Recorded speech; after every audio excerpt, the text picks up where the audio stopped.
Hello and welcome to episode 84 of the HHH Racing Podcast. I'm your host, Howard Kravitz. Thank you so much for joining me tonight. We have a great show planned. I'm looking forward to this show for a long time. You folks know how to reach me. You can see on my name tag there at the bottom of the screen.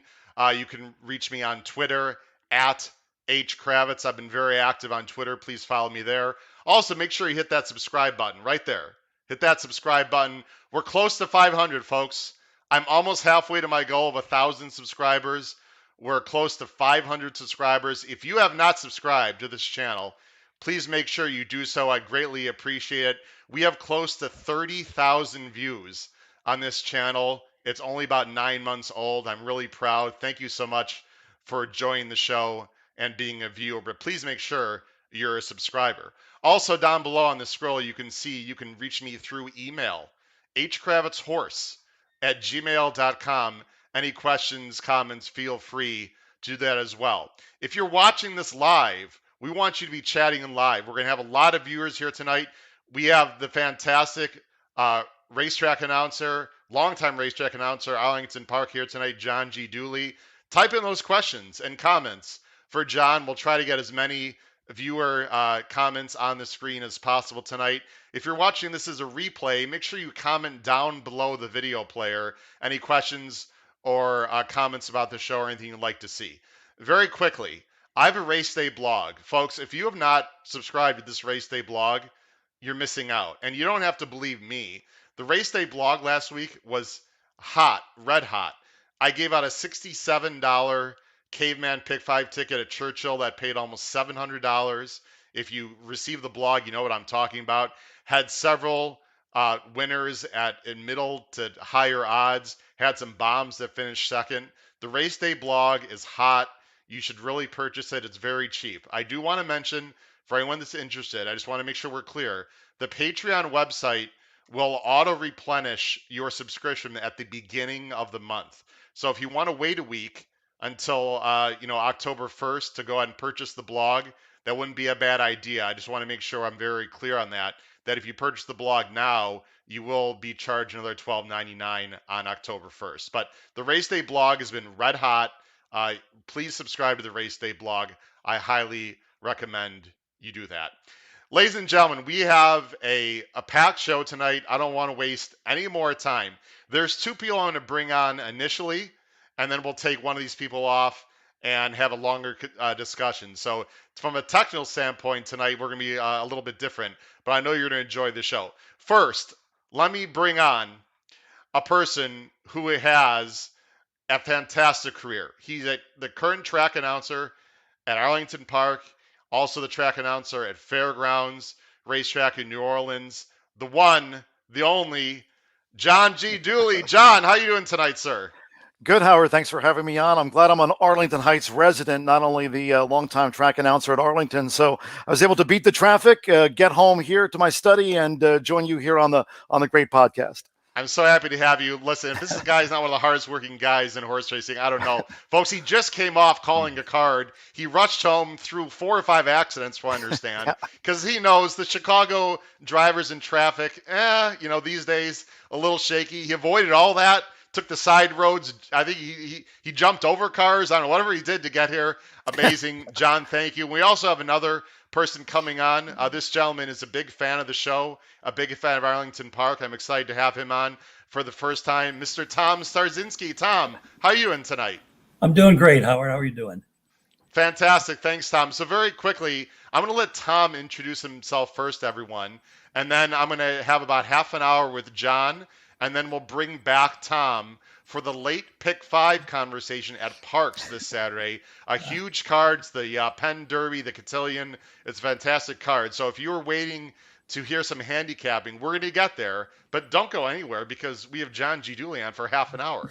I mean, what an unbelievable opportunity to talk to John. So I don't know any way, shape, or form why you leave the show and come back for the handicapping. Stay on, of course, for John. And then we'll talk about the Parx late pick 5 Saturday. But Tom, very quickly, just introduce yourself, where you're from, and your background with Arlington Park.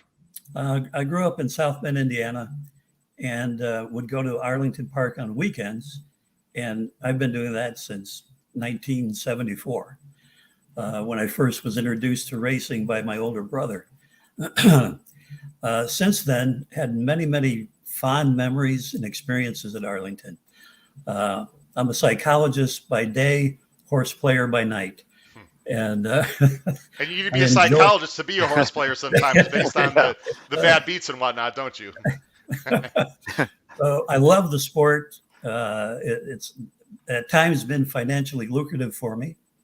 But most of all, I enjoy watching the athletic horses that put on a really good show. And especially at Arlington, the memories are just amazing for me. Well, Tom, while we have John on, because I'm going to take you backstage in a minute, do you have a quick question for John or just any final comments? You got a chance to talk to John here in his final days of calling Arlington. John, were you there when Cigar ran?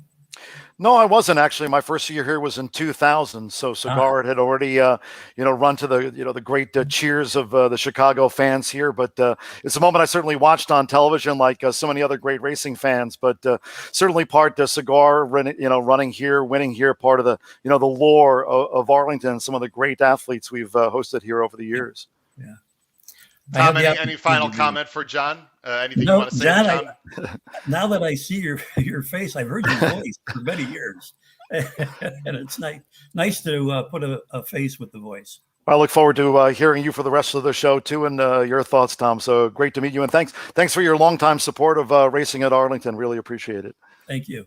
Thank you, Tom. So Tom, I'm going to go ahead and put you backstage, and we'll leave John on here, and then you can listen to the show from backstage. Thanks, Tom. Great. All righty. So that was Tom. So, John, I've got a boatload of questions for you. I know a lot of people are interested. I also have a very fun segment that we're going to end with. I think you'll enjoy it. Sort of a rapid fire segment. I know you have a lot of interest other than horse racing. So we will try to tackle many things. And also, by the way, John, just to let you know, I am the host. I'm the producer. I'm the editor. So if you see me looking to my left or right, I'm clicking. Clicking a lot of buttons. I wear many hats on my own show. So just bear with me with the technical aspect. So, John, you're from Cleveland originally, from Ohio, correct? Or from actually originally from New York, but from New York, spent a lot of time. You worked in 1991. Cleveland. Yeah. I apologize. You worked in Cleveland. First question: did you have the winner of the Little Brown Jug today? Which, of course, is that's harness racing, everyone. But obviously, John has a lot of Ohio background. Delaware, Ohio, County Fair, Roger That's Houston. right. As usual, I can never pick the winner of the Little Brown Jug or the Hambletonian or some of those big races. Actually, I love watching Northfield Park, home of the Flying Turns, but just can never come up with the winner of the Little Brown Jug. Just can never do it. It was happening just after the last race, so obviously you wouldn't be able to watch it, but I thought you'd appreciate that. We have it was on the back of I have a couple of television monitors, so it's either on another racetrack or TVG or the New York Racing Association, sure. Saratoga, Belmont, whatever it might be. But yeah, I mean it's a fantastic race, rich in tradition, and it's one of those great races in racing. I apologize for saying you're from Cleveland. I did do my research, John. I'm going back. I love Cleveland. Greatly apologize. We have Tyler here on the show tonight. You can see comments in the bottom of the screen. I'm glad. I will be at Arlington also, by the way, on Saturday, John. We'll talk about that, so I'm very excited. Our viewers are fantastic. So we're going to do a few quick questions, and then we'll get to our special segment. And again, I know some of these answers, John, but a lot of our viewers might not. And I know also you've been on many podcasts recently. Jason Beam, you were on his podcast, who does a great job not too long ago. So for our viewers, which tracks did you announce before Arlington, and how did you become the announcer of Arlington in 2000? Well, having gone to school in New York at St. John's University, right away I started kind of right out of college working for the New York Racing Association as press box manager. Eventually, I'd done notes writing and then became like the statistician, a backup announcer. So really kind of cut my teeth early on, calling as a backup announcer, kind of a backup to the assistant announcer. Marshall Cassidy was calling at the time. His assistant's name was Frank Dwyer. John Umbriolo, Johnny I's been at the New York tracks for quite some time too, and worked with all of them and called a few races and built up a resume. Called my speaking of the Pennsylvania Derby, Cotillion, called my first races at Philadelphia Park in 1989. There you go. And then parlayed that into kind of resume tape. called some races at the Meadowlands at night. Alan Gutterman was a great racing executive, and he gave me the opportunity to call some races there. Dave Johnson, John Bothy was the assistant announcer back then in the late 80s, and had just had a lot of opportunities. And partly that, speaking of Cleveland in 91, kind of wanted to sprout my wings. Tom Durkin had just been named the announcer at Belmont Park for the 1990 fall meeting. And he became the full-time announcer with the New York Racing Association. He was already the voice of the Breeders' Cup. So then, Right. Tom became the voice of NYRA, and I had a chance to call some races there as an assistant announcer at Belmont Park, but eventually sprouted my wings, went to Cleveland, and spent several years there before going back to the New York Racing Association, 96, part of early 97, went down to Lone Star Park, opened Right. up that racetrack for a few years, worked for the late Steve Sexton, great Corey Johnson, who was involved with Kentucky Downs Racing and horse owner. Corey's who's been fantastic to work for over the years, and eventually in year 2000 wound up coming here to Chicago to work at the former Sportsman's Park and Arlington. 22 years later. It's a great story. You've been in a lot of fantastic places. It's a place that have hosted the Breeders' Cup, but people forget Lone Star hosted a Breeders' Cup, and that's going to lead to my next question, John. We're going to talk a little bit some great memories of Arlington. By the way, folks, if you're wondering, we are not going to approach any politics on this show. We're not going to bring up any negatives. That's another time, another place. I don't want to put John in that situation. We're all disappointed that Arlington's closing, obviously. Yeah, But, I mean, having been here 22 seasons, I mean, of course, it's, it tugs at the heartstrings to think that, Arlington is, slated, scheduled to close in just a couple of days from now on Saturday the 25th. Sure. So, but John, Arlington hosted a Breeders' Cup. Could you talk a little now? Obviously, Tom Durkin was doing the national announcing for that, but can you talk a little bit about the Arlington Breeders' Cup 2002? I mean, it was just a great experience. I mean, having the Breeders' Cup come in, we ran a little later we normally close at the end of September, but the year before and heading into the 2002 Breeders' Cup, it turned a little cooler as it does here. It was a little cold that day, yeah. Yeah, in Chicago, but I mean, a Zeri and I was a big Rock of Gibraltar fan. Sir Alex Ferguson ran here, and I've been lifelong friends with Karen Johnson, going back to my New York Racing Association days, and her father, Hall of Famer P.G. Johnson, winning the Breeders' Cup Classic that year with Volponi. It meant so much to Karen and her family, and to be here in the booth and the Arlington announcer booth and watch Tom Durkin call the Breeders' Cup races. It was a real thrill. Now it's a little different that the announcers at the racetracks call the Breeders' Cup, but back then, of course, Tom was the voice of the Breeders' Cup, took over the microphone, which at the time I happily relinquished because I've respected Tom for such a long time. He was a mentor, and he's to me, he's the greatest race caller of all time. So being there, watching him call the races of that 2002 Breeders' Cup, it was I had the best seat in the house, Howard. I mean, it was amazing. Just to see a Breeders' Cup at Arlington was absolutely fantastic. Some other memories that I know. There we go. Wow. That is pretty cool. I'm actually, I was not at the 2002 Arlington. I only live 20 minutes away from the track, just to let you know, John. But I was not at the 2002 Breeders' Cup. I'm actually going to my first Breeders' Cup at Del Mar in 5 weeks. I'm really excited. I just qualified for the BCBC handicapping tournament, which I've been trying to do for 2 years. So I'm really excited. I have a $10,000 seat into that tournament, so I'm really excited to go to the Breeders' Cup in November. I can't wait for that. It's I can imagine in terms of memories, John. Let's talk about some memories of Arlington. Now, everyone talks about the million, right? You always get these questions about the million, but I wanted to do something a little bit different. There is, of course, a fantastic race for the fillies, the Beverly D. Now, before we get into some positive memories, some really unfortunate news. I know you tweeted out today. We have to bring it up because it's news worthy, unfortunately. Santa Barbara, and I was there for Million Day this year. Santa Barbara, who, by the way, John, I don't know if you can tell through the binoculars, sort of the size of the horses or whatever. Santa Barbara, unfortunately, passed away. She won the Beverly D this year. When I saw her in the paddock, John, in the walking ring, I turned to my friend and I said, "This does not look like a 3-year-old filly." She was a big, robust, absolutely beautiful horse. It's just such a shame that she passed away, and she won the race and went by a horse called Mean Mary, who is actually retired. Mhm. Mean Mary is fine, but it's sort of a shame, John. Those two horses who finished 1-2 in the last Beverly D are not going to be around to race again for different reasons.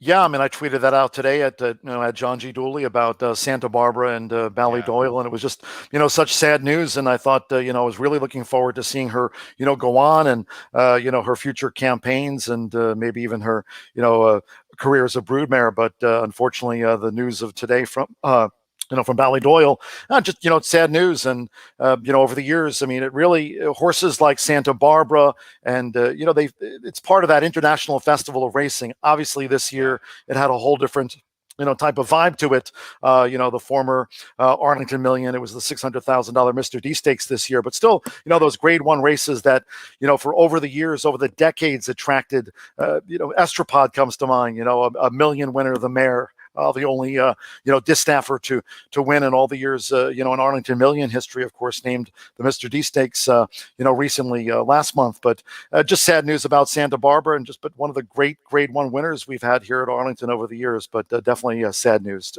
from today. By the way, we have a great viewer, and actually, this is a person that works at Arlington. This is a young man. His name is Kyle Roscoe. He actually was worked at Arlington this summer as one of the people that one of the sort of handicappers that helps out people walking around. So he had a great summer. He's back in college, and of course, he didn't know about that. Yeah, Kyle, it's a shame. Mm-hmm. Let's talk about some positives about the Beverly D. Let me take his comment off the screen here. Let's talk about something positive. How about this horse, John? Now, a lot of people don't remember this or know.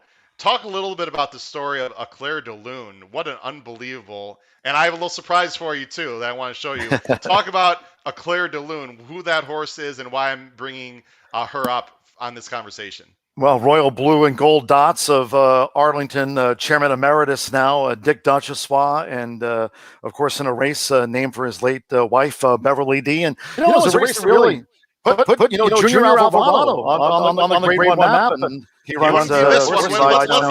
Let's listen to a John G. Dooley in the stretch run of Eclair de Lune. 13-3. They've turned the corner in the Beverly D. Eclair de Lune now comes to tackle Ramakaka. Hot Cha-Cha just in back of these. Treat Gently is fourth. On the outside, Gypsy's warning. Inside the final half furlong, Eclair de Lune led. Eclair de Lune close to the finish. Eclair de Lune, Junior Alvarado for Richard Duchessois. A Ron McAnally win in the Beverly D with Eclair de Lune. Pretty cool. Go ahead, John. Talk about one other thing that also comes to mind, those black silks too of Frank Calabrese. He was a long-time perennial leading owner here in Chicago. He's now he's down in Florida, but that was a great moment for Mr. D, World War II veteran. I'm actually right over my shoulder over here. Invasion Begun, the Staten Island Advance, my hometown paper, June 6, 1944. Being down in the New Orleans National World War II Museum down there, fans of racing and history can go there too. But Mr. D, a World War II veteran, and to win the race, Grade One race at your home track, Arlington, named for his late wife. And, it was a real emotional moment for him. And as I said, kind of put Junior Alvarado there before he went to switch his tack to New York on the Grade One map. Great win. I've been a handicapper and better for 30 years, John. People don't realize, I think, especially some of the younger fans, you got Junior Alvarado cut his teeth at Arlington. Yeah. Florent Giroux cut his teeth. I mean, all the big names you hear now, a lot of these guys cut their teeth at Arlington back in the day. I mean, Pat Day, we could go on and on. Arlington has such an unbelievable. I had Jerry LaSala, by the way, on the show last month to talk about the PDJF, which is an unbelievable, charity. But I had Jerry LaSala on the show. So anyway, Arlington's had a fantastic jockey colony for a long time. People don't even realize. Hall of Famer Early Fires, number 1 all time, number 2 Pat Day, and currently still riding Chris Amy is number 3 all time. But you go down to some of those other, riders you mentioned. I mean, they've come here and they've gone on to James Graham. James Graham also, he's now riding in Kentucky. Yeah, James, and they're great people. Him and his wife Lisa and family, and wish them well and success in the future as always too. Well, you brought up. John, you must be looking at my show rundown. You got my transitions here. Let's talk about the Million. Again, we want to keep this somewhat brief, so just very briefly. There's a few names on there that come to mind for me, John. Your first million call was my first Arlington million. Now, I was not one of those people, John, that like grew up in a horse racing family. I did not go to the track when I was a kid. I started going, actually, I started as a harness player, John, to be honest with you. And I went Little to brown Maywood. jug. Yeah. Yeah, I went to Maywood and whatnot. My first Arlington million was not until 2000, which happened to your first call. I bet Chester House. I won Chester House, and then the next year I actually bet Silvano, and I'm like, this Arlington million thing is easy. I don't know what's so hard about finding the winner, but talk just briefly about some of those names you see on the screen. Of course, Suleimani was involved in a sort of controversial finish. Thank goodness Gary Stevens was okay. I'll let you touch on that a little bit. And then, of course, the Venerable Pizza Man, and ended with a local story, fantastic, with two Emmys. Well, I mean, Chester House, I mean, my first million back in 2000, Bobby Frankel, Jerry Bailey, Juddmonte Farms, those Regal colors, the late Prince Khalid Abdullah. And, and we were part of the Emirates World Series at the time, those series of races run around the world. We were a part of that. And to have, Juddmonte Farms horse win it. And of course, they came back, beat Hollow, won a few years later with Jerry Bailey for the late Hall of Famer Bobby Frankel. And Juddmonte Farms, and that was a fantastic finish with Beat Hollow. But Chester House, always great memories, and actually was the first time that on Million Eve I went up to Mr. D's estate in Barrington, and that was the night before party. So really enjoyed Million Eve and my first Arlington million that year with a smaller field. But we kind of had a controversial disqualification today in a lesser race than the. So I've heard. I've actually not seen it, but I've heard, John. Yeah, horse racing fans grumbling about DQs and stewards. That go figure. Yeah, the Twitterverse was led alight by Glitterary being disqualified today, and then personally, I would have let the result stand and thought the best horse won. But you with don't have that a said, say, John? Apparently they're one door over, those three. But it's actually just knock on the door. Hey guys, I think you should stay up. Okay. Really quick, I do want to get to Suleimani, but this year and all the years that I've been here, this is my 22nd season. This is a new group of stewards. So to my knowledge, it's the first time they've worked together, the two state stewards and association stewards. So that dynamic in the stewards booth, they've left a lot as is, but today they didn't, and of course, much to the dismay of many on Twitter. Well, John, I do want. I'm not kowtowing to anyone, guys. Anyone who watches the show knows I say what I feel. I bet a lot of Arlington, especially this year, John. I think the stewards have done a fantastic job. I've seen very few times where I've disagreed with the stewards' decision. Maybe I'm glad I didn't bet earlier today because I had to work because I maybe would have lost that. But can you talk a little about the Pizza Man? Now, before you do, John, I want to share something very quickly. So one of the biggest plays I make from a betting standpoint of the year is the late pick 5 at Arlington that ends on Million Day with the million. Full disclosure, that year, the Pizza Man is a great story, of course. I was alive to 6 horses, John. 6 horses in the million.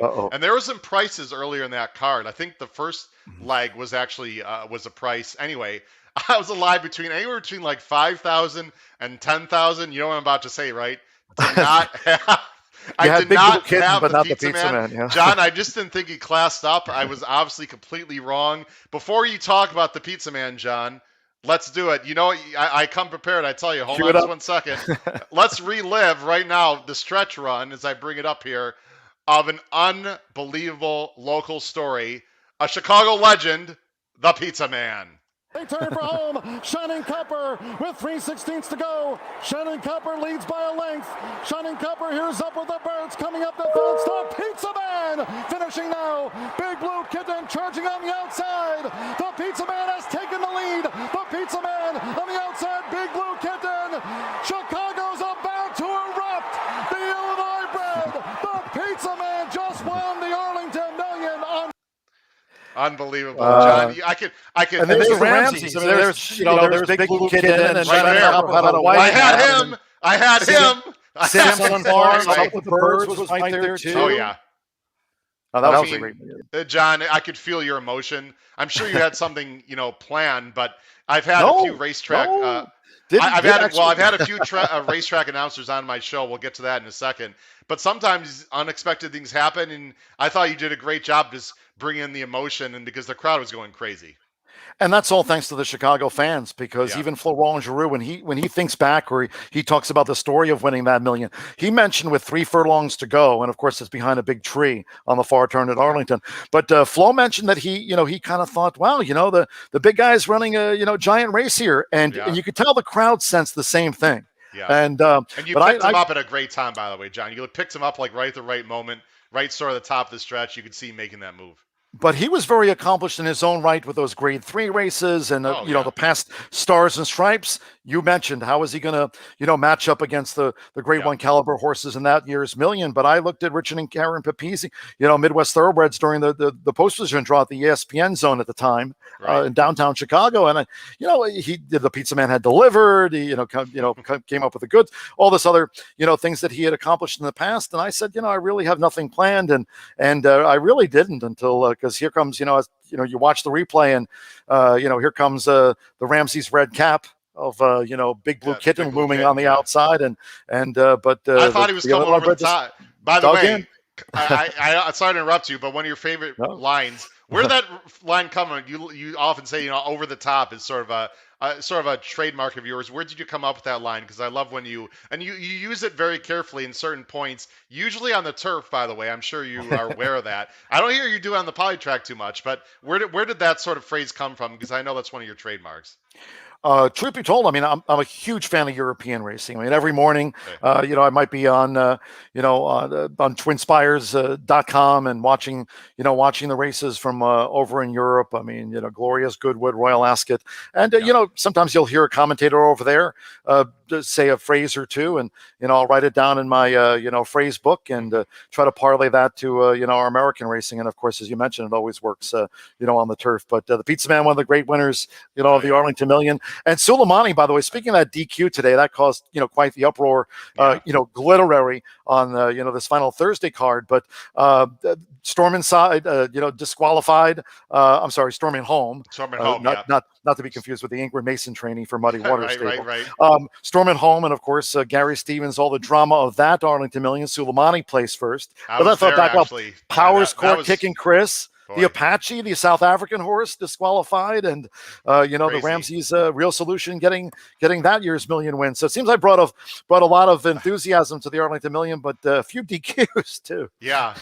And actually, before I have a question I want to ask you, but just briefly, and the Arlington was called the Mr. D Stakes, but ends with Hugh Robertson. What a great story. Yeah. And a horse that knocked me and probably about 95% of the people out of the pick five, but it is a pretty cool story, ending with 2 Emmys.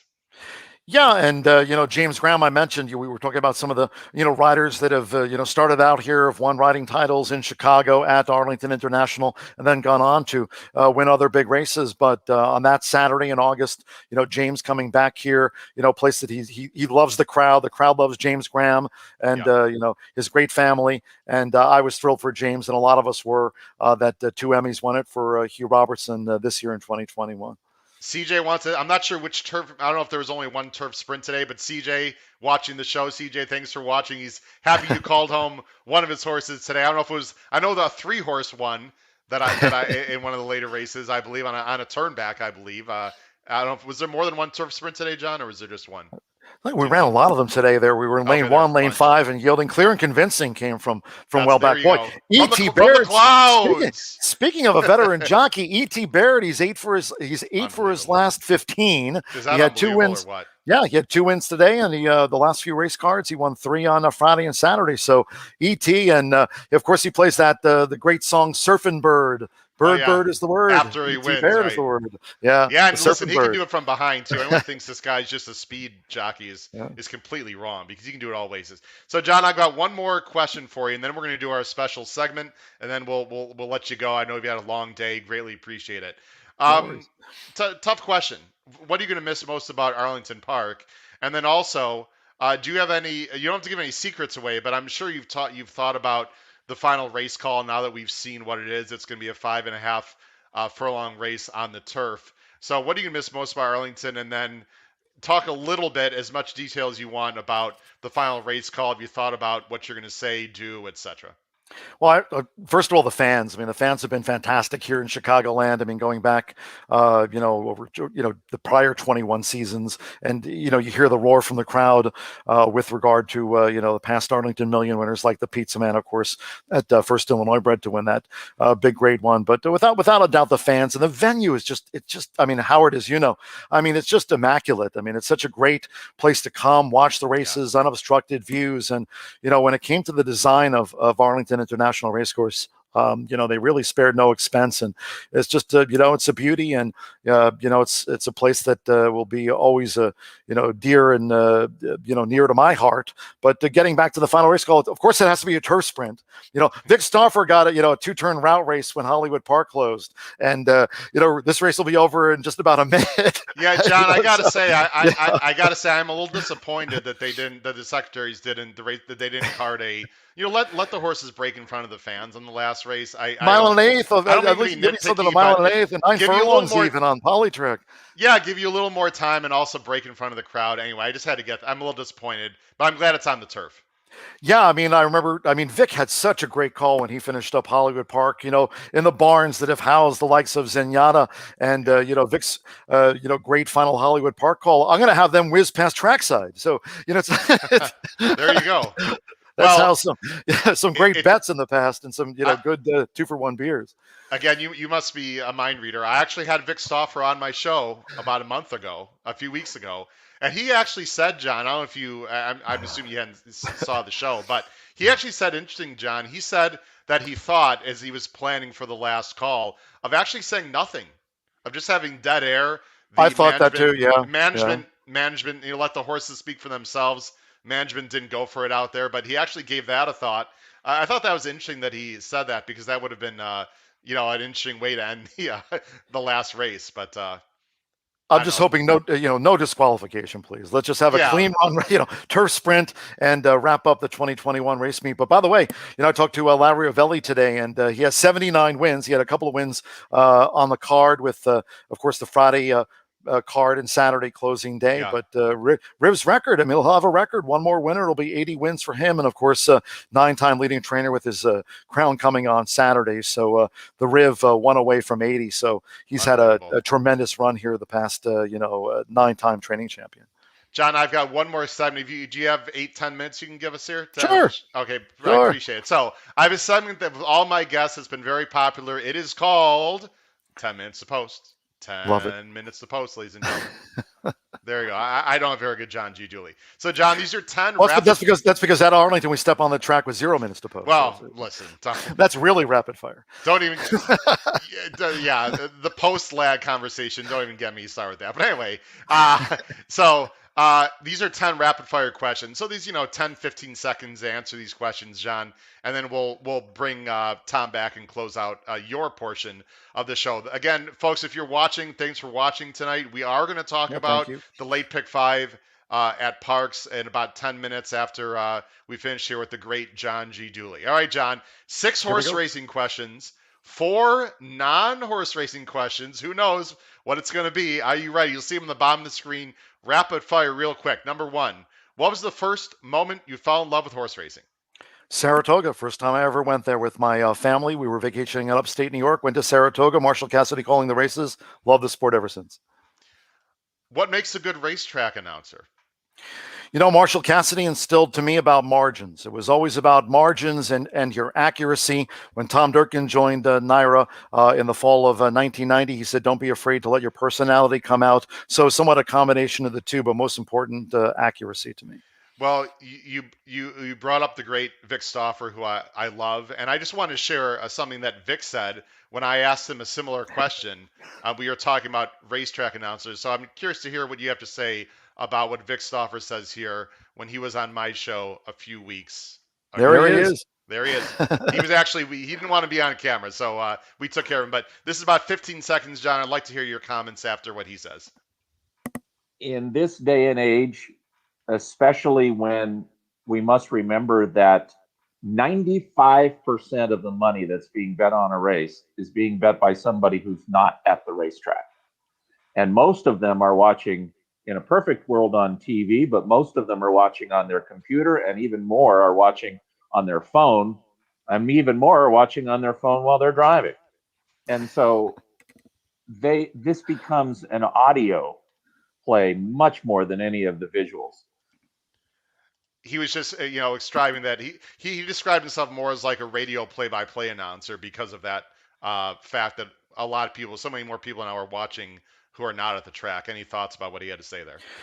Yeah, I mean, Vic is, I mean, the voice of Oaklawn Park and, at Hollywood Park. And like I said, I've always, I've respected Vic's work. And, it's true. I mean, you have other sports. I mean, we're play by play in color, rolled into one. But obviously the sport is changing as we've even seen at Arlington. We still get great crowds at Arlington. But like I said, even at the fairgrounds, we might not have the volume of people at the races, but certainly they're tuning in. Said the different avenues to listen and watch race calls. So yeah, I mean, Vic is accurate with that, and it's like I said, it's a job that it's not an easy job, but those of us that are in it, it's great to be a part of that fraternity, which I'm a part of with Vic. Absolutely. The best advice you received as an announcer, and from whom? Well, it probably would be. Yeah, I mean, I used to spend a lot of time, even when I was in high school, late high school into early university days, with the late Bob Weems. I would go up to the Monmouth Park announcer booth where Frank Miramati, is now, and Sure. I would just spend time up there, and again, I think just. Again, it always gets back to accuracy. And Marshall Cassidy always used to say, accuracy. This is, if this is, 1 length, 2 lengths, 3 lengths, and just to be as accurate as you can, and then the rest will fall into place naturally. Christine Race. Christine, thanks for joining the show. Yeah, Tom Durkin is just, I mean, he's unbelievable. He's a legend. And it was great to hear, you give praise to Tom, as many people have, because he's just amazing. I'd love to meet him at some point. Speaking of that, here's a good question. Do you have a favorite race call, of course, other than one of your own?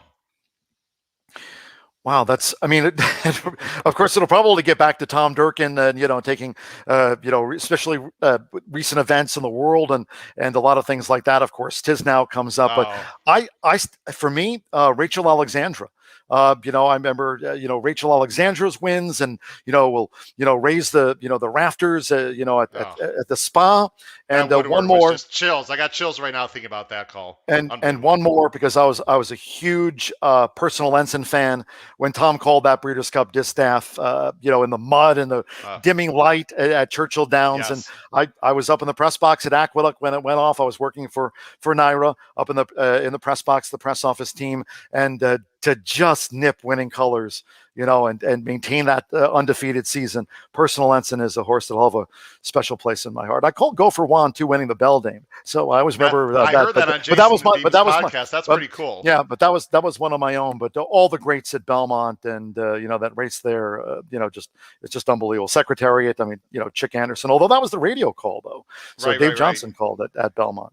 Well, the other, I'm very proud to have a great fraternity of racetrack announcers who have come on this show. I only had one other than yourself and Vic Stauffer, and that is this gentleman who, of course, dressed. This guy, I love this guy's personality. He dressed for the part as usual. It's typical characteristic. The one and only Paul Allen. Of course, Canterbury, who, by the way, John, I don't know how much. I don't know if you know Paul or if you listen to his calls. You're familiar with him. He's been doing it a long time. To me, one of the most underrated race call announcers in the world. If he was in New York or California, he would get all the accolades that you get, and the Tom Durkin got and anything. But I want you to hear, if you don't mind, it's about 45 seconds from my show about his. Hold on, I just want to make sure we got the sound. I'm sorry, hold on 1 second. So I'm gonna show you. I'm gonna play 45 seconds of what he thought was the best race call of all time, and it is by someone that you very much enjoy. So this was Paul Allen back in May, right before the Canterbury meet. I would point them to Tom Durkin, the year Cigar won the Breeders' Cup Classic, and he beat Le Carrière, Soul of the Matter. Can't remember, 96, 95, whatever. Yep. You picked that thing up at the 3/8 ball. When Durkin, Cigar's moving so fast, Durkin's going through the field, and he's so dramatic. He's just so theatrical. I just love him. and blah, blah, blah. 3 furlongs to go, cigar! And he makes his move. And, then he carries us to the top of the stretch, and he's just dressing it up. And he gets caught, because I know this game, he gets caught not taking a breath at the 8th pole.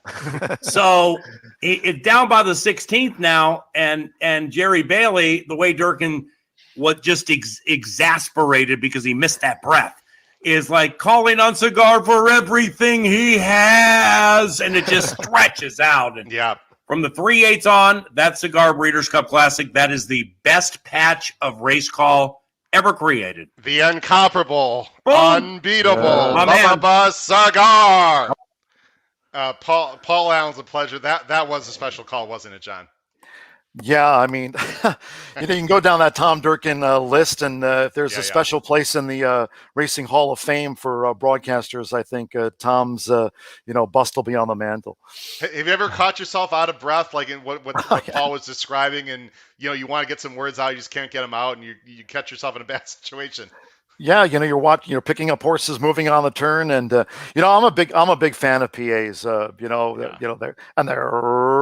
racing at Canterbury, and doing the Vikings, and we've exchanged a lot of little Twitter notes, back and forth, instant messages, and I'm a real fan of his work. They've got such great young, enthusiastic, great crowds, Fantastic. at Canterbury, and that's wonderful to see as a racing fan. Yeah, I was up there for the first time actually in June when they have their big Mystic Lake Derby Day, and I met Paul. I can't say enough good things about Canterbury Park. Yeah. Just a great place, and he's exactly as you see him.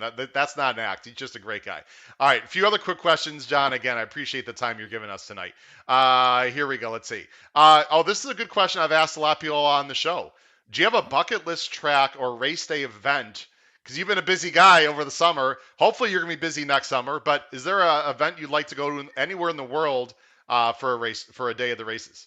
At one point, it was Longchamp for the Arc de Triomphe, but I ticked that box off when See the Stars won that year. But I've never been to Royal Ascot, so one summer I'd like to at least attend one of those days of the Royal meeting. Maybe meet Richard Hoyles, who's a track commentator there, Simon Holt.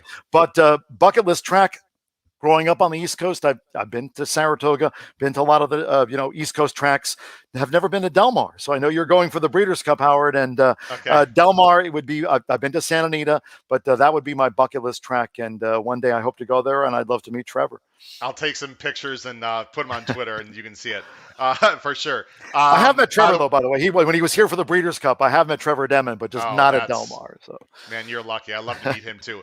Melbourne Cup for me, by the way. Which, by the way, I've had Matt Bernier on this show. I've had Michelle. I've had a lot of people on the show. A bunch of people have said Melbourne Cup. Apparently, John, it puts the Kentucky Derby to shame. It's like the Derby is a little bit like a cocktail party compared to the Melbourne Cup. The race that stops the nation, right?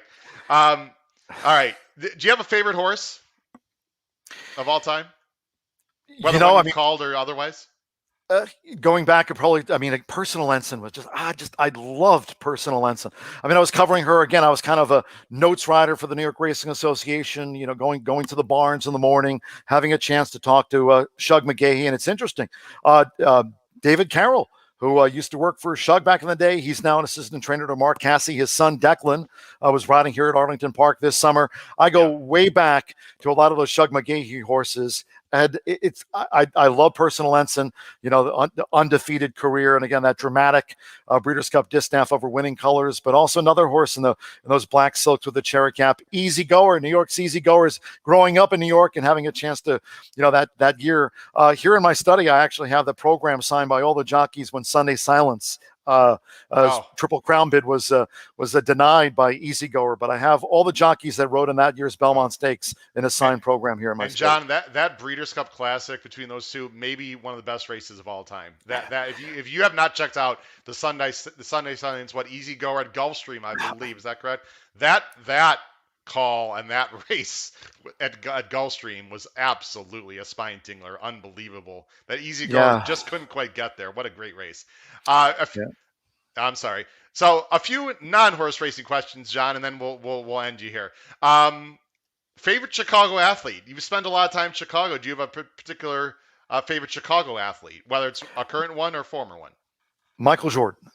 Absolutely go to, Bulls and, the atmosphere. I haven't gone to as many Bulls games as I have Blackhawks and Cubs. Actually, I've been to a couple of White Sox games too, and man, they're doing great this year. They look like an exciting ball club too, Oh, they on are. the South Side. But no, definitely, definitely Michael Jordan.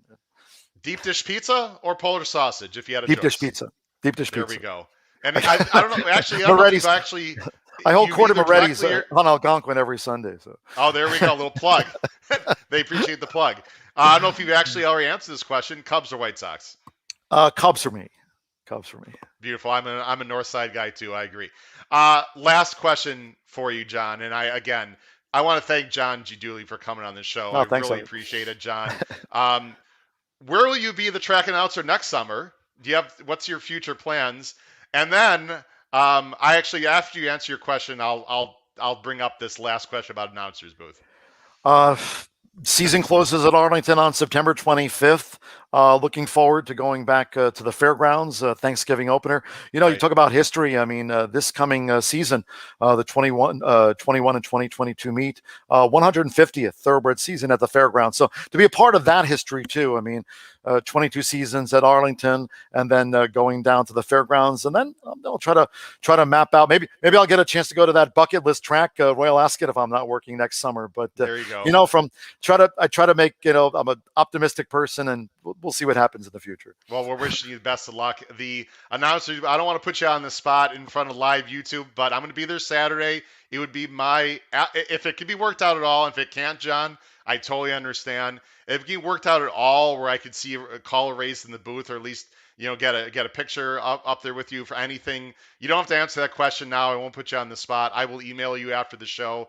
But if I could at all get a chance to go up there and either video you calling a race or just taking a picture, I'll give you a win bet on, hopefully on a horse. How's that for as thanks? But I'd love to be able to do that on the last day, not the last race obviously, but any race on Saturday. I'd love to be able to come up and meet you and see you call a race if possible.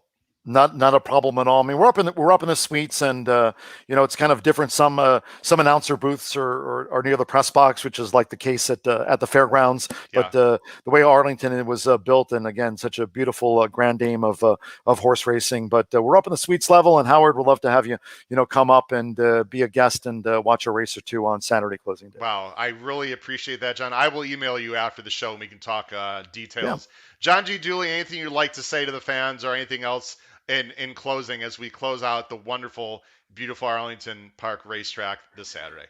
Just 22 seasons here, and just real big thanks to not only the Chicago fans, but just racing fans for making it each and every season a thrill at Arlington. And again, I'll be heading down to the fairgrounds, and we had a great 3-year-old crop this year, and look forward to the Pennsylvania Derby. Speaking of Hot Rod Charlie, this year's Louisiana Derby winner, and Midnight Bourbon. Looking forward to seeing them lock horns on Saturday at Parx Racing. So just thanks to all the fans, and keep tuning into Howard's racing podcast, and follow me at John G. Dooley, and pick winners. Thanks a lot, John. Really appreciate your Cheers, time. Howard. We had a great trip down memory lane. Look forward to seeing you and hearing you call the races on Saturday. Thanks, John. Take care. Have a good night. See you soon. All right. Bye-bye. All righty. We have Tom. It's back on. Tom, you're back on the air here. How about John? Is he amazing or what? He's great. Conversation. He's great. He's fantastic. So thanks for sticking around here, Tom. We're going to relatively quickly, folks, go through the late pick 5 at Parx. Tom, before we talk about that, I have one question for you as a psychologist that I want to ask you. So Arlington is closing. We all know we're going to be sort of sad about it. My father, which you don't know this, my father, God rest his soul, passed away 5 years ago, was a psychiatrist. I realize it's not exactly the same field, but similar fields. Help the viewers out there get through their emotions. How should I be feeling the anger, the remorse, the happiness? Talk about how we should deal with getting through the disappointment of Arlington closing as big Chicago racing fans. Well, of course, it's bittersweet. It is closing. That's the sad part. The good part is all the great memories that people have had at Arlington Park. And just like a friend or a family member passes, they're never really gone. They're always in your heart, and they're always in your memories. And I would recommend that you embrace all the good times that you had at Arlington Park. And that'll never go away. That's always with you. And it's always a positive that you have something to look forward to. You can sit down and talk with your friends about the great times you had there. Yeah, and I had, like I mentioned and you saw, I had Vic Stoffer on the show very recently. Right. I just want to play very quickly, and then we're going to handicap, folks. Don't go anywhere if you're listening. We're going to handicap in literally 1 minute. But I did want to play to you. I asked Vic Stoffer a similar question, Tom, because, of course, he closed out Hollywood. So I want you to hear, this is about 20 seconds I'm going to bring on here of what Vic Stoffer said on my show a few weeks ago about how you deal with a racetrack closing. I think you're going to be proud because he said something very similar to what you said. I would just, I would not try to talk yourself out of feeling awful. I would go ahead and embrace that. Try to think about the things that you've loved about Arlington and know that this life ain't fair, brother. Yeah. I mean, life, right? I mean, you got to take the good with the bad. Life's not fair. Absolutely. Yeah, I mean, and you pretty much said the same thing. So anyway, I thought that was worth mentioning. Again, John, appreciate John coming on after calling a full day of races. Folks, he rushes home to come on to my podcast. I'm blown away. I'm so honored and lucky. It's really fantastic. Speaking of honored and lucky, Tom, let's get some luck this Saturday. All right? Let's crush. Now, full disclosure, Tom, I hope you don't mind me saying, Tom is not like a full-blown handicapping expert. He wanted to get that out. I'll do a lot of the talking. But listen, Tom, you don't have to be an expert to come onto this show. I saw your picks. I thought you had some great opinions and great ideas. We're going to go ahead right now and bring up, sorry, 1 second here. We're going to go ahead and bring up the daily racing form. Of course, you know how I roll here. Here's Right. the past performances from Parx on Saturday. I'm going to go ahead and also turn the scroll off at the bottom of the screen here. Give me a second, folks, to do that. All right, so you're going to see our picks. It starts in race 9. Now, before we get into this, they have something called the Philly 5 at Parx. Usually it is a late pick 5 that is a jackpot bet, which means they don't usually pay out the whole pool. They are paying out the whole pool on Saturday. So normally the takeout is not great. The takeout's going to be just fine on Saturday. It is well worth your while. It is a huge race day with a lot of stakes. I highly recommend you play this late pick 5.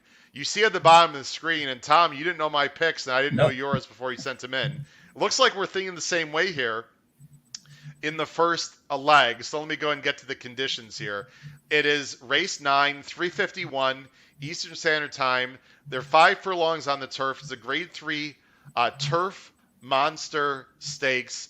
And you like a horse that's 9-2 morning line, but it's racing really well, Caratori for Brian Lynch and Louis Saez. What'd you like about this horse, Tom? Well, it was the last race.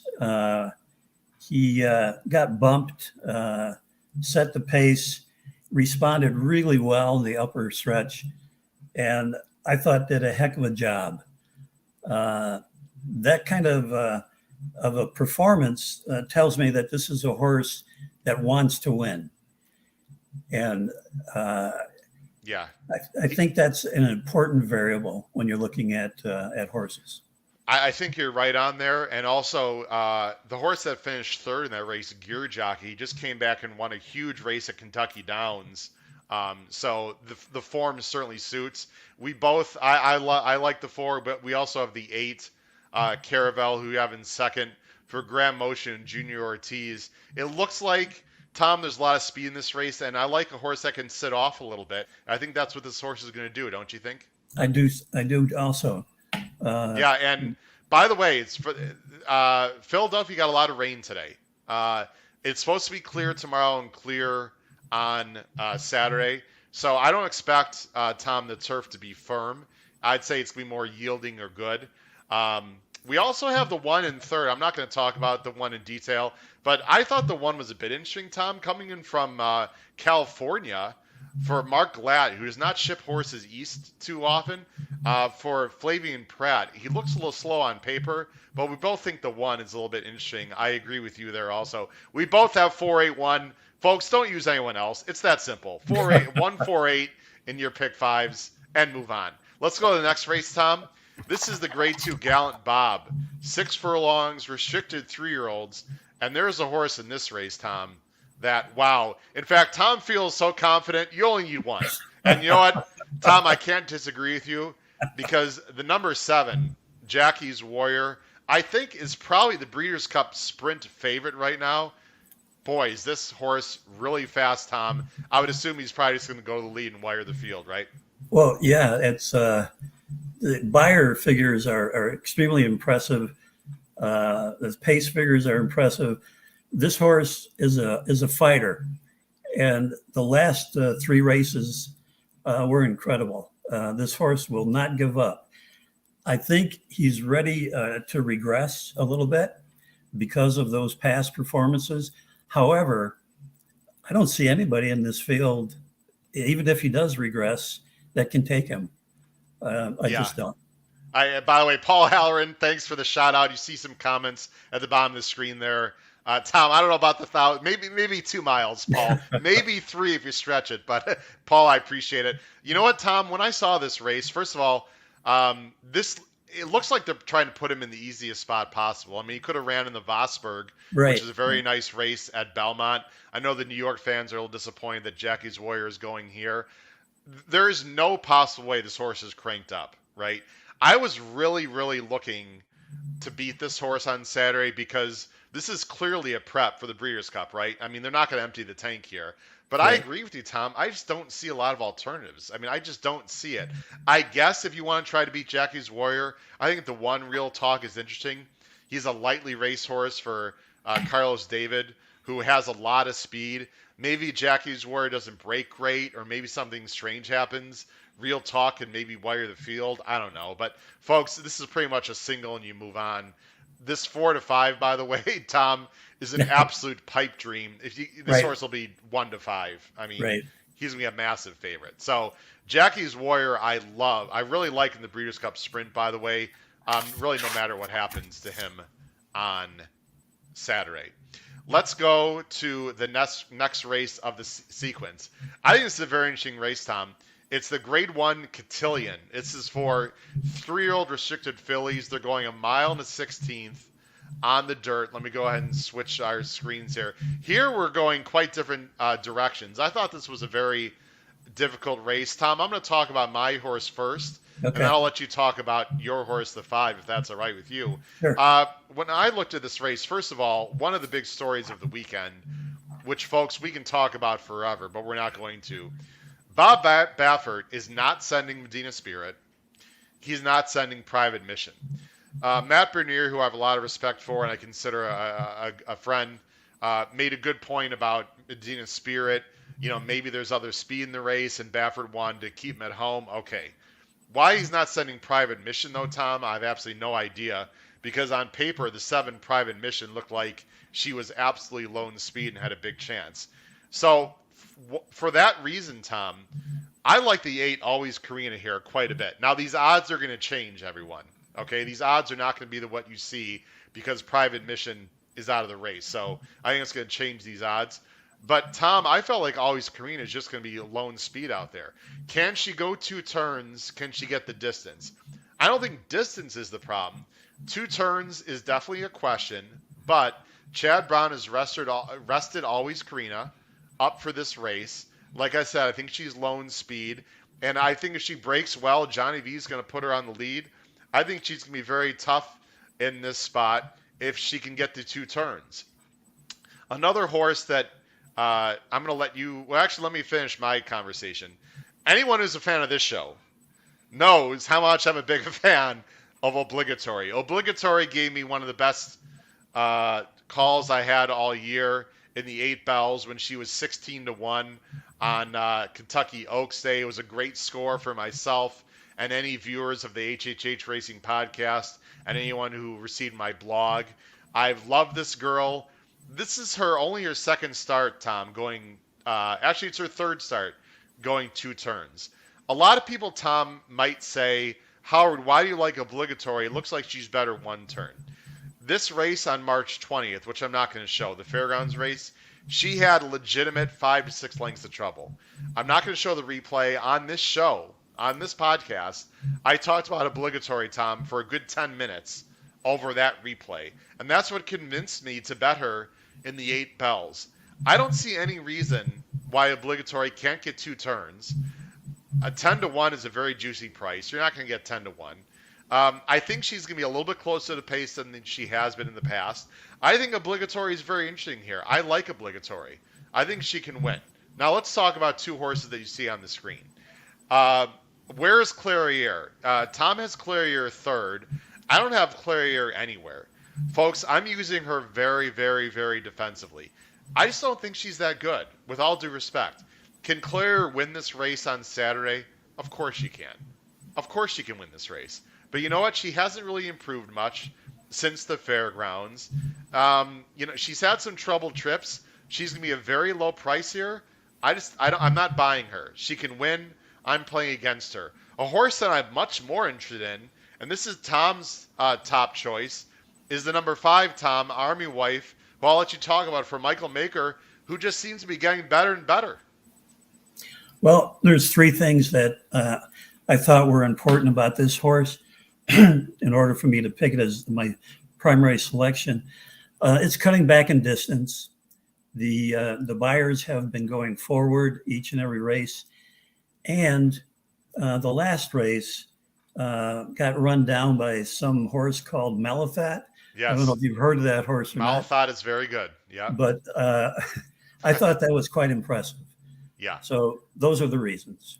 I think those are very good reasons. I know a lot of smart people, Tom, including yourself, of course, that like Army Wife in this race. I'm curious to see what price Army Wife is going to be.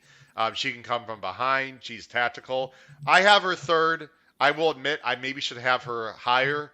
But Army Wife is going to be, by the way, an A for me in my ABC tickets. Tom Halloran said something very nice. And then Tom says, nope, she's better 1 turn. Or excuse me, Paul, my bad. Sorry, Paul, I've called you Tom a few times. I apologize for that. Paul, you could be absolutely right. I could be completely wrong about obligatory being just as good 2 turns. We'll see. I just think, Paul, that she's interesting for sure. Patrick is here. Patrick, thanks for joining the show tonight. Yeah, very good closer. A lot of horses can win this race for sure. Let's go ahead and talk. If you want to mention, anything about the 9 there, Tom, who I also know some very intelligent handicappers interested in the 9, leader of the band, who's 12 to 1 morning line. You have this horse second. I do. Into Sophia, this horse had a very strong finish, and that impressed me quite a bit. And again, I like to look for horses that appear to want to run. They don't want to be in the pack. They want to be ahead of the pack. Yeah. And this impresses me as one horse that has that characteristic. Yeah, listen, I think there's a lot of ways you can go in the cotillion. It's wide open. It's wide open. I wouldn't fault anyone, for a pick. I would tell you viewers out there, be creative in this race. Don't just think, well, Clairiere's 2 to 1.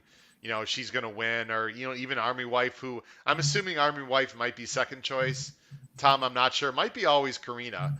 But listen, be creative in this race because there are other chalks in this sequence. So I think if you're going to find a price, Tom, in the sequence, I think this race might be one of them. I would assume you would agree with that. I agree. Statement. Yeah. Let's go ahead on to the penultimate race on the card. This is the big one. By the way, the cotillion was a grade 1. This is the other grade 1. It's the Pennsylvania Derby. It's $1 million purse. It's for 3-year-olds. It's on the dirt. They're going 1 mile and 1/8 in this race. Let me go ahead and switch our picks here. Hold on 1 second. There you go. Tom, you must have read my mind. I know Tom was, poo-pooing me off air. He's saying, I'm not sure I'm a great handicapper. I don't know if people should really listen to my picks. Tom, if they shouldn't listen to you, then they might not want to listen to me as well, because we're thinking along the same lines. You have what I think is a wonderful horse that actually John mentioned on the show, and that is Hot Rod Charlie. What a year that this horse has had. Yeah. Talk a little bit about why you like Hot Rod Charlie, Tom.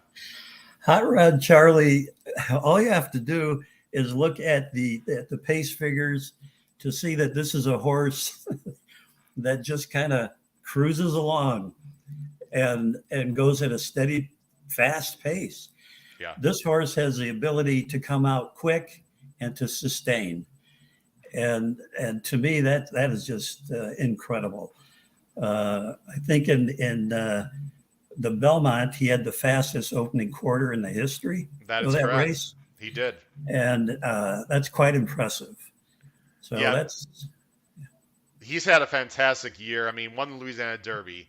Boy, I wish he won the Kentucky Derby. I don't even want to bring that up right. because myself and I think a lot of people would have cashed a very nice trifecta and super in that race. But he got a great chip, ran well, ran a hole in the wind, and like you said in the Belmont to finish a heartbreaking second to Essential Quality. And then, of course, in the Haskell was involved in a very controversial DQ. I'll be honest, Tom. I thought he should come down in that race. I thought Flavian Pratt made a little bit of an error in judgment when he came over on a horse that he didn't realize was there and clipped heels. But if you can't take away from the effort that Hot Rod Charlie had recently. And Tom, I'm going to go on a limb and just say this: we're 5 weeks out or 6 weeks out here from the Breeders' Cup. If there's a horse that can beat K-Nix Go, and that will possibly show some early speed, I am very, very interested in Hot Rod Charlie in the Breeders' Cup Classic. I really think this horse is good. He's going to face his toughest test ever in the Breeders' Cup Classic.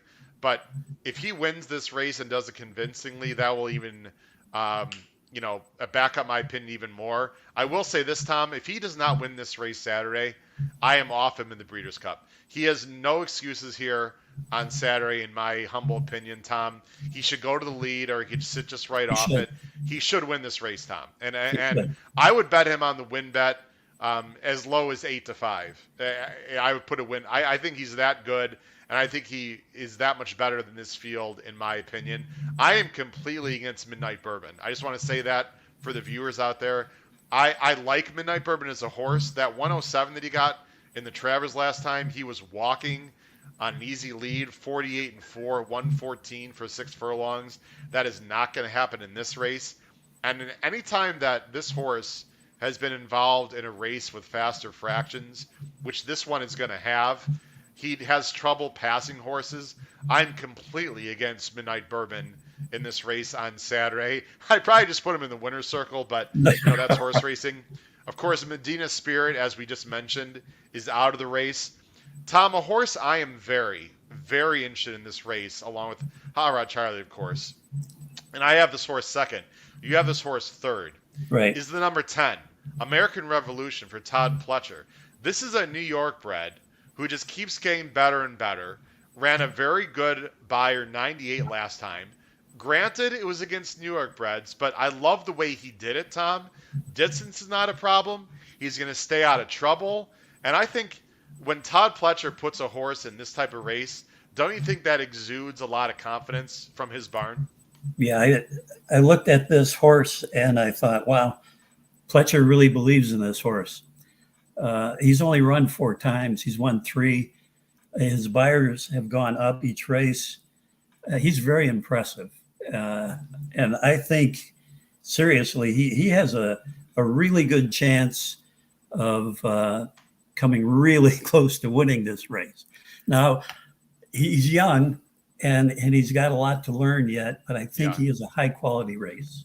Tom, I'm going to ask you sort of a tough question here, but Medina Spirit's not going to be in the race. These odds are going to change. I don't know if you're a win better. I don't know what type of bets you like to make, but let's say you like, or I like American Revolution.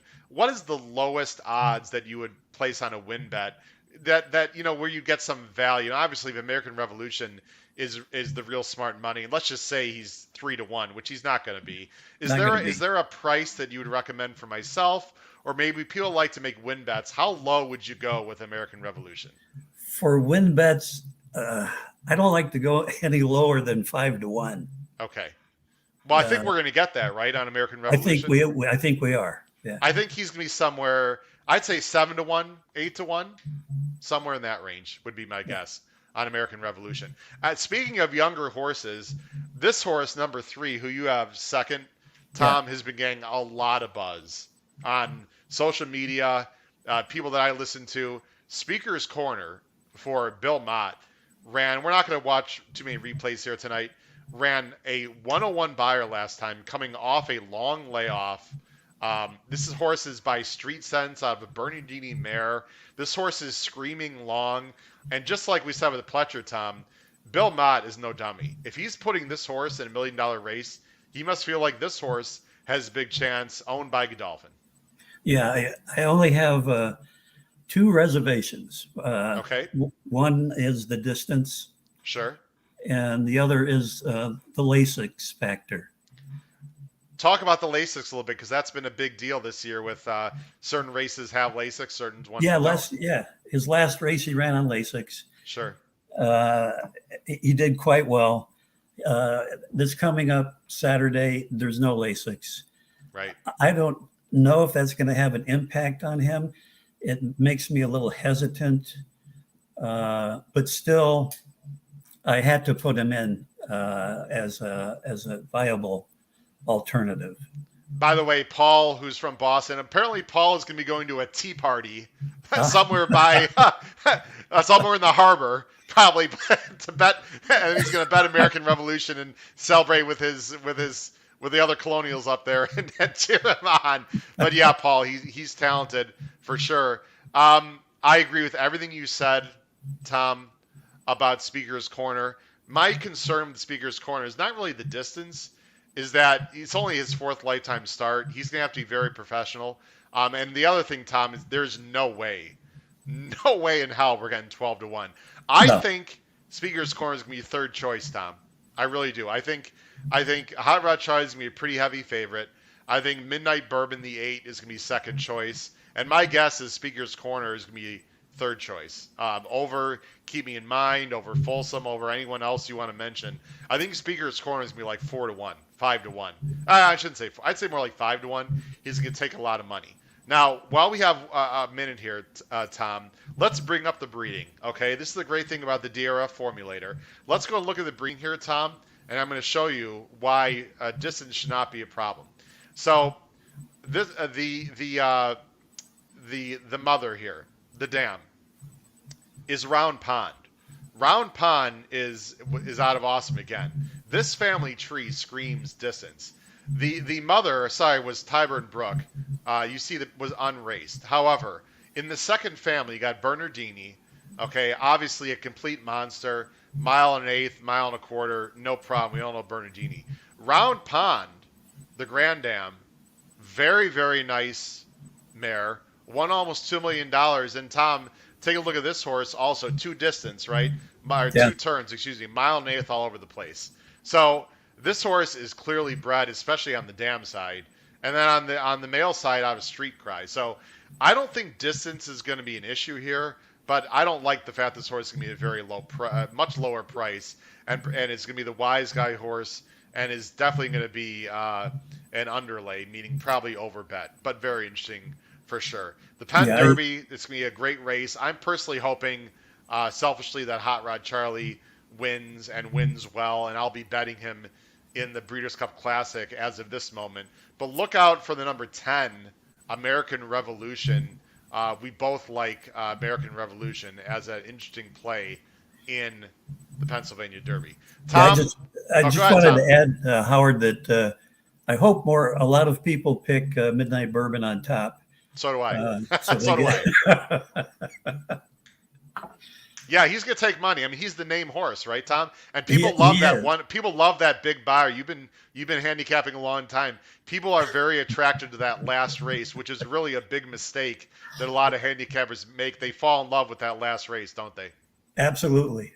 I mean, I'm sure I did it in my younger days, especially too. You really got to dig deep, folks. You can't just. This is not a one race, form that they have. You got to look back and take a look at these races and these horses very carefully.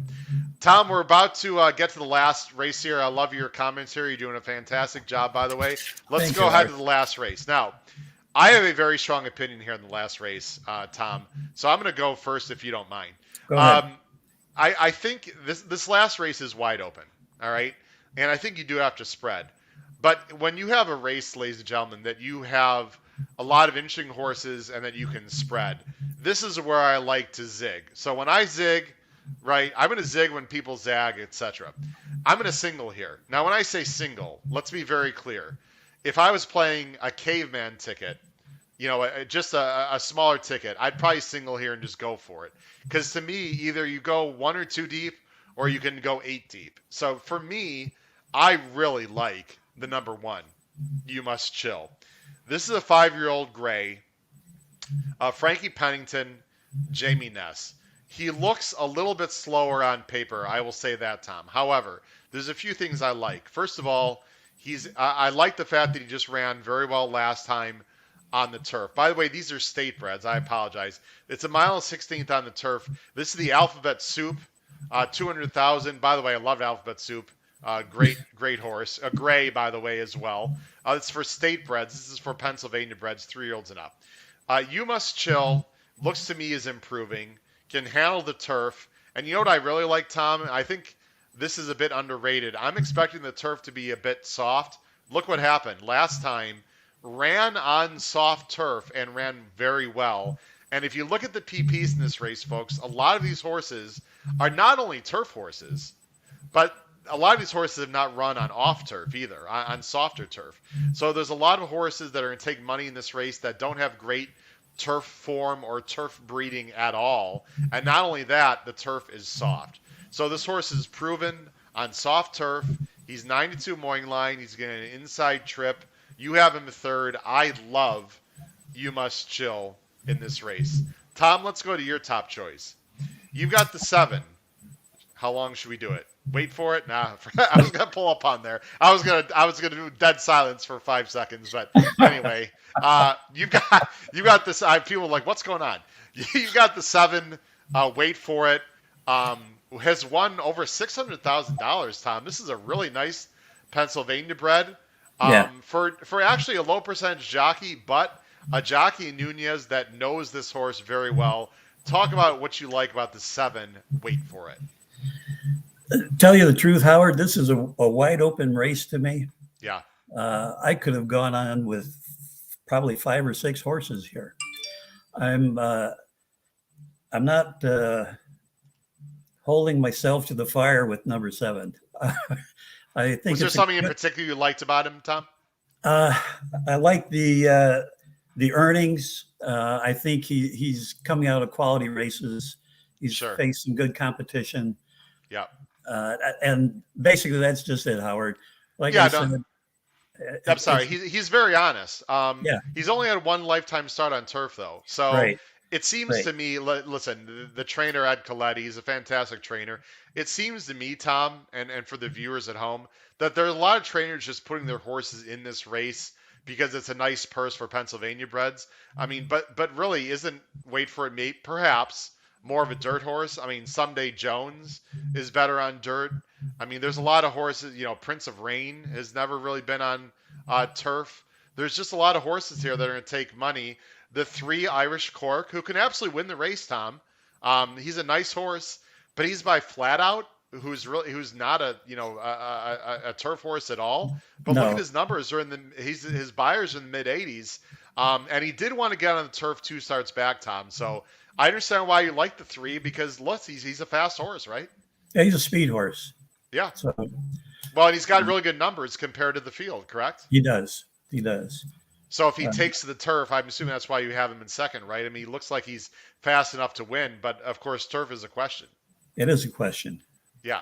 So we'll see what happens. You do have the 1, my top choice there. But in 3rd. The 1 I really like the 1. Now that you've talked more about the 1, I sold you. I got you right.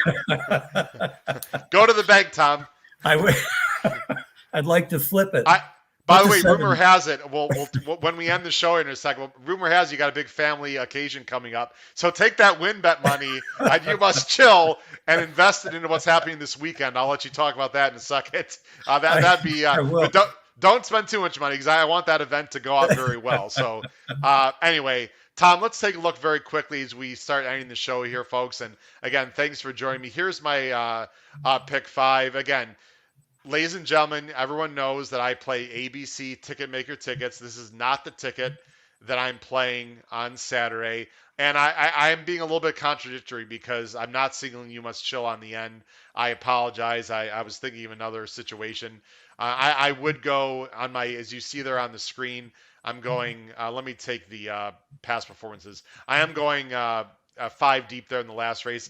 I would single Jackie's Warrior. I mean, it's not very creative, right, Tom? But I mean, he's the obvious single. If you want to try to beat Jackie's Warrior, folks, go ahead. Yeah. I'm not going to do it. Here's what I'd recommend, though. If you don't want to play this pick 5 you see at the bottom, or you don't want to play, then skip the Jackie's Warrior race and play a late pick 3, right, Tom? Or if you have some real guts, play 1 or 2 horses other than Jackie's Warrior and try to, get a huge payoff. I mean, you can do that. I'm not going to do that. I will say, though, full disclosure, on my race day blog, I am using 2 other horses in the Jackie's Warrior race as C's. Again, that means extreme backup. So in my ABC ticket, Tom, I'm not just going to have Jackie's Warrior. I will have other horses, but I will not have a lot of equity in those horses. That's going to be a very, very small percentage, just in case, as extreme backups. There's my $50 ticket. Tom Starzinski, talk a little bit as we close here. Thank you very much. Oh, did I pronounce your last name correctly? I hope, first of all. 100%. Okay. You Tom, must be Polish, are you? I'll have a little Russian, a little Polish. I got a combination of a lot of things in me. But Tom, I want to really appreciate you coming on the show, and also for being very patient, as I know you were backstage when John was on. Talk a little about what you have coming up this weekend, and any final thoughts about the races on Saturday or about Arlington. Okay. Final thoughts.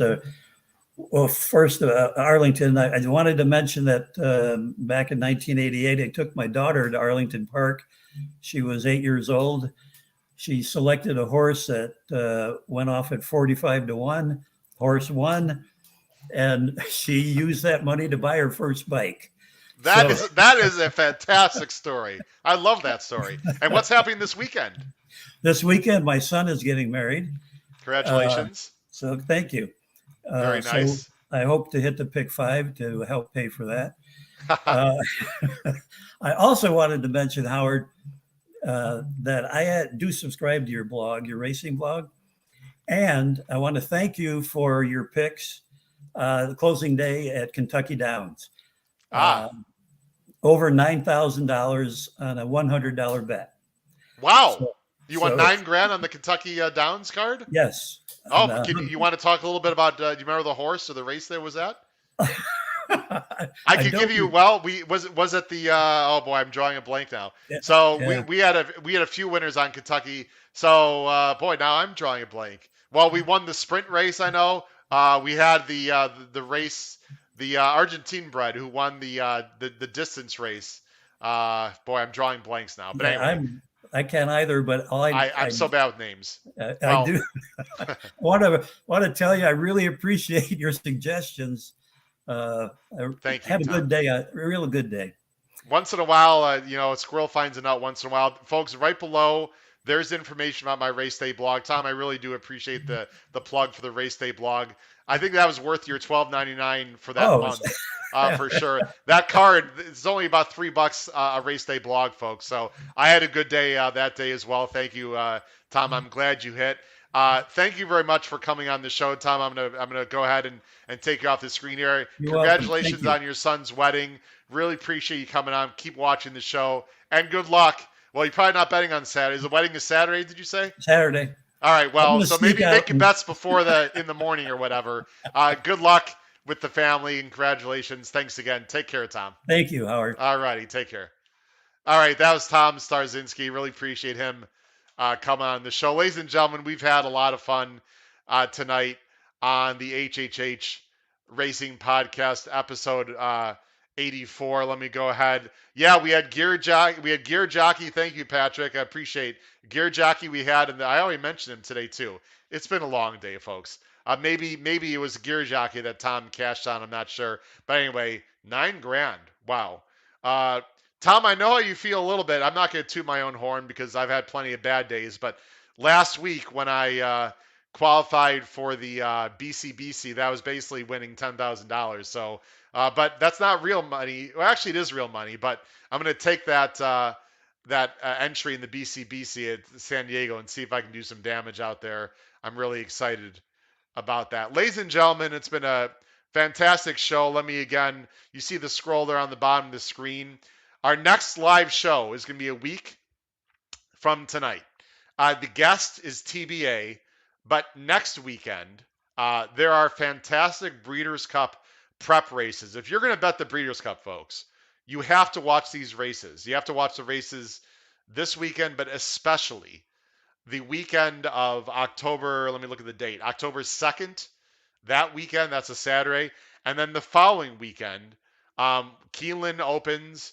You need to watch these races, folks, because these are the last preps for the Breeders' Cup. It will help you do your homework and help you prepare for the Breeders' Cup in San Diego, Del Mar. So again, a week from tonight, as I'm filming here Thursday, will be the next HHH Racing podcast. We're going to do the prep races at at Belmont and also at Santa Anita will be the big prep races there. Ladies and gentlemen, I've been your host, Howard Kravitz. This has been episode 84 of the HHH Racing Podcast. Thanks for watching. Big thanks to John Dooley, excuse me. Please make sure you subscribe right over there on the screen so we can increase that membership. Have a great evening and good luck on Saturday at Parx. Take care, everyone. Good night.